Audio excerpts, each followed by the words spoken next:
Young, and the Restless. Spoilers. Hello, everyone, and welcome back to the channel. Today is a beautiful Thursday to dive into the absolute madness that is currently unfolding in Genoa City. So grab your coffee, get comfortable, and let us get right into it. I cannot believe they are doing this to Nick Newman. I mean, I am literally typing this up so late at night because my brain is just buzzing with absolute frustration, and I need to vent to people who actually get it. Are you guys seeing what I am seeing? Because what they are doing to Nick right now is just breaking my heart into a million tiny pieces. Reacting first here, but seriously, the drugs, the sweating, the lying to his own family? We have watched Nick be the absolute moral compass of the Newman family for decades. He is the golden boy, the protector, the one who always tries to do the right thing when Victor and Adam are off playing their dark little games. And now he is a complete and utter mess, completely unhinged and unpredictable because of the substances Matt Clark forced into his system. I am sorry, but watching Nick spiral like this is just agonizing. And can we just pause for a second and talk about this bizarre new character trait they have given Nick? Stand-up comedy? Yes, you read that right. The latest developments are literally having Nick Newman, the brooding, protective heir to the Newman empire, dabbling in stand-up comedy routines. And honestly, it is so weird, but the drugs are making it even weirder. Audiences know he is heavily addicted right now, and it is directly affecting his stand-up comedy demeanor. Instead of being charming and funny, his timing is completely off, his energy is manic, and he just looks like a guy who is about to snap on stage. It is so uncomfortable to watch. I mean, remember when they tried to give Nick quirky hobbies in the past? Yeah, didn't work then either.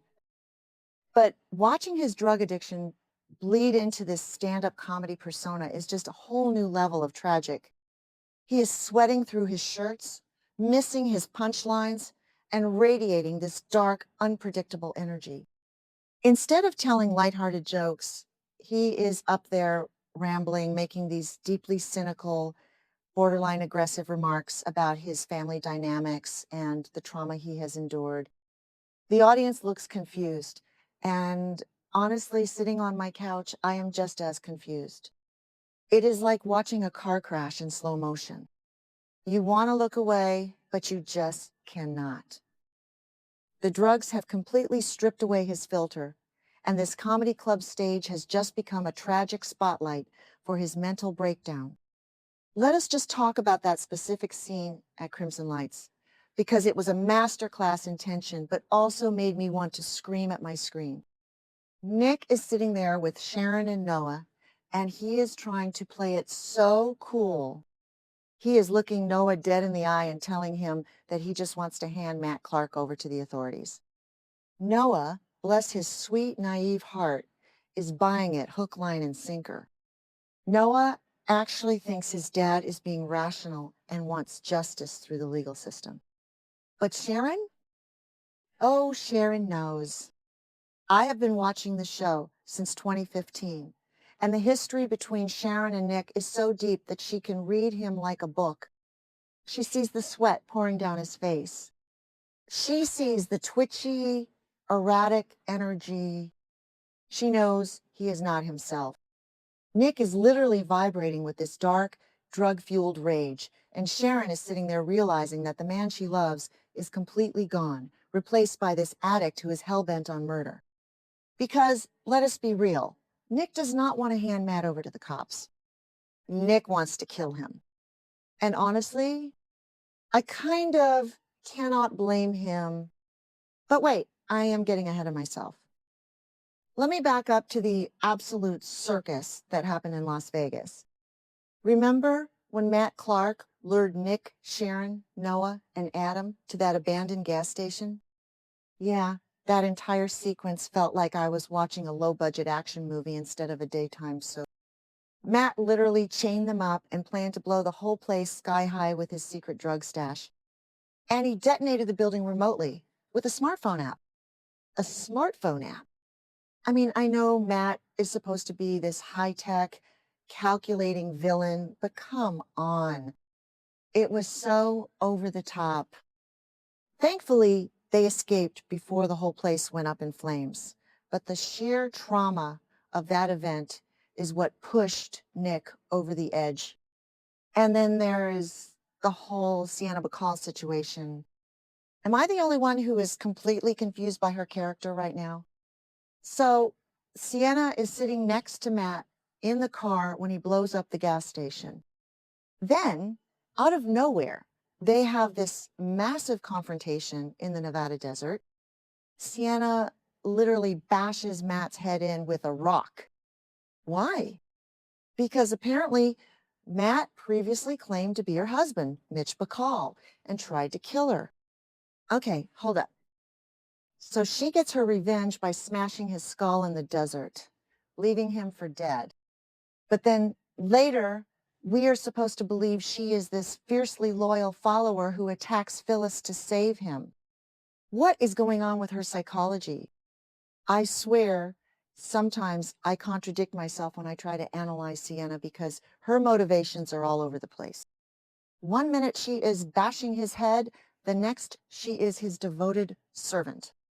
Make it make sense. The writers are just throwing things at the wall with her. One episode, she is a victim, fighting for her life in the desert, slamming a rock into the skull of the man who tormented her. And the next, she is sneaking around Genoa City, dealing the very drugs that are destroying Nick, all while acting as Matt's personal bodyguard. It is absolute whiplash. But the biggest plot hole that is absolutely driving me insane is Matt's survival. So you are telling me that Matt Clark gets his head bashed in with a rock, nearly dies alone in the scorching Nevada desert, passes out, and then magically wakes up and just walks to a roadside diner? Really? We are just supposed to accept that a man with severe traumatic brain injury navigated the desert on foot? It is so absurd. They need to give us way more details because it is genuinely insulting to our intelligence to believe he just strolled into a restaurant. What sequence of events led to this miraculous revival in the desert? Let us really think about this for a second. The Nevada desert is unforgiving. The heat, the lack of water, the sheer physical toll it takes on a healthy person is extreme. Now factor in a man who just survived a massive explosion, got his head caved in with a rock by an angry woman, and was left bleeding in the sand. And we are supposed to believe he just woke up, dusted himself off, and embarked on a casual hike to a diner? Did he not have a concussion? Did he not have broken bones? The show completely glossed over the mechanics of his survival, and it drives me absolutely crazy. And conveniently, he has a matchbook with a Genoa City logo on it. Oh, how convenient. Without that magical little matchbook, he would have had no idea where to go. It is lazy writing, plain and simple. But you know what? As much as I hate the magical matchbook, it actually serves a purpose in the narrative. It proves that Matt is not entirely faking his amnesia. I know a lot of fans think he is playing everyone 100%, but I personally think the initial memory loss was real. The trauma from Sienna's rock attack actually wiped his brain. But because Matt is basically a cockroach that refuses to die, his memories are starting to come back in flashes. And instead of being honest, he is using the amnesia as a shield. He is playing the victim while secretly plotting his next move. It is infuriating, but I have to admit, it is classic Matt Clark.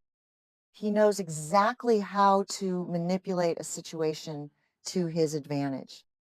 Enter Phyllis Summers. Oh, Phyllis. I love my girl Red. I really do. But she is hitting rock bottom right now. She is so desperate to get out from under the AI evidence trap that Victor and Christine set for her that she is willing to make a deal with the devil. Phyllis realizes Matt's memory is full of holes. So what does she do? She actively starts filling in the blanks for him. She is manipulating a brain-damaged psychopath, trying to keep him under her control so she can use him as a bargaining chip to get her legal freedom and save Nick. I mean, remember when she tried something like this years ago? Yeah, it always blows up in her face. You cannot control a rabid dog, Phyllis. But she is so paranoid and terrified of going to prison that she is not thinking straight. She is playing a very dangerous game. It is just fascinating to watch all these women orbiting around Matt Clark right now. You have Phyllis trying to play the ultimate mediator and manipulator, thinking she holds all the cards and can trade him for her freedom. Then you have Patty Williams, who is acting as the wild card instigator. Patty is wandering around, guiding Matt through Genoa City, bonding with him over being an outcast, completely unaware of the monster she is dealing with. She thinks she is helping a lost soul, but she is actually enabling a monster.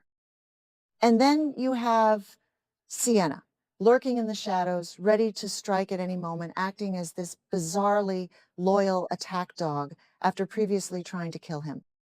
It is a powder keg waiting to explode, and I am honestly terrified of who is going to get caught in the blast radius when Matt finally drops the Amnesia Act completely. But the emotional core of all of this, the thing that keeps me glued to the screen even when I want to throw my remote, is Sharon.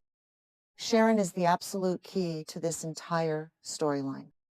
Her deep, profound connection to Nick is the only thing standing between him and a lifetime in a prison cell.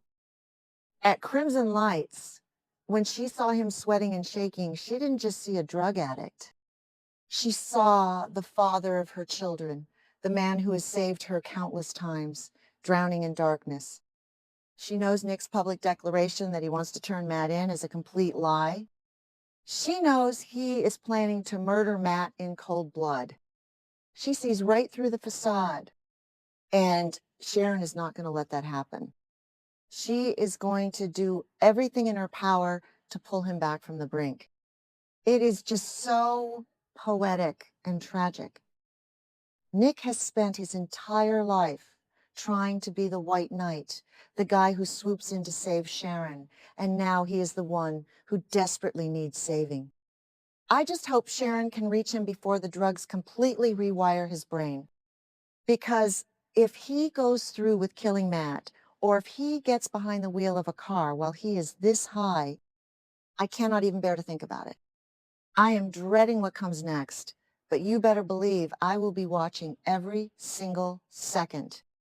Am I the only one who feels this emotionally exhausted by this show? Let me know, because I seriously need to share this with people who get it.